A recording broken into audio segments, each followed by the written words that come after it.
Yo, according to the title of this video, I will be talking about things that you need to know after climbing Celeste Mountain.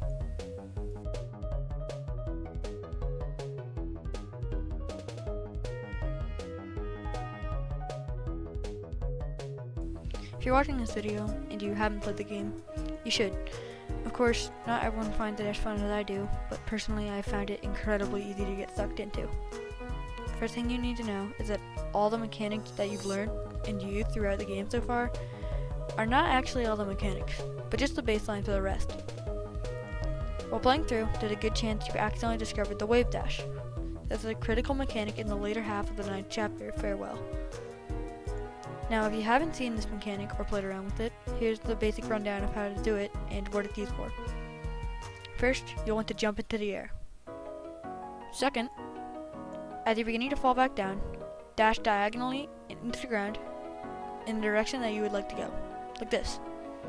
Finally, jump right as you make contact with the ground. This can be a little tricky to get the hang of, but it is very fun to play around with once you master it. Also, it is crucial in Chapter 9, as I mentioned earlier, and if you watched any of my other videos, there's a good chance you've seen me use it. Now, the use of this mechanic is quite obvious, getting across large gaps and building extreme speed. Like I've said several times, it's very fun to play around with.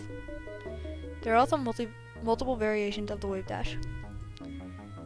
This list includes bubble wave dashes, the extended hyper, reverse wave dash and extended hyper, extended demo hyper.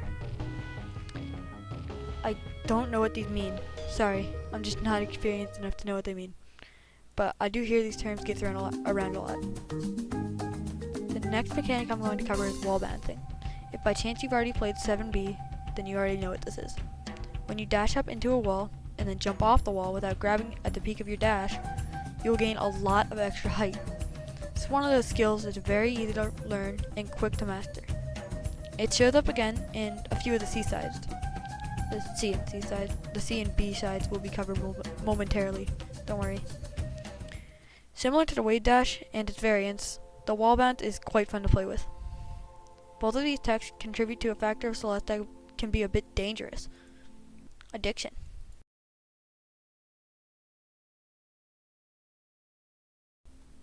Celeste by itself is a pretty addicting game, in my opinion. But let's be honest, who cares about my opinion? So let's prove it with evidence. First off, with the graphics. And it's not just my opinion. If you notice that when you land, jump, or any kind of motion that Madeline takes part in, her sprite squishes and stretches a little. This by itself is quite satisfying, but when you combine it with high-speed gameplay, this, combined with the nice pixel art and beautiful scenery, makes the game quite enjoyable to look at. Another thing that makes the game addicting for many people is how smooth the gameplay is. The gameplay starts to pick up after Chapter 2 when the game starts to throw multiple different gameplay mechanics at you. At first, it just shows you the moving blocks and the dream blocks, from Chapter 1 and 2 respectively. Then, in Chapter 3, it throws multiple different mechanics at you, at once. This makes for a very fun chapter, minus the whole red and black ooze thingies. By the end of the 7th chapter, you already know many different gameplay mechanics. If only I could provide logical reasoning like this for my ELA class. As you play through Celeste, you may come across these mysterious B-side tapes. I found my first one in Chapter 2 by accident, and it took me an embarrassingly long time to figure out that you could play the B-side and it wasn't just a collectible. If you're dedicated enough, you might collect all of the B-side tapes and beat them, at which point you'll find that it unlocks a third level of pain: the C-sides, a remix of the remix. These take short and sweet to a different level and are for people who are very skilled with the game. While only being a few screens long, it is close to 3 or 4 times harder than the base game. Beating all the C-sides gives you an achievement, and while that may seem like the end of it, there are mods that add D-sides and even L-sides?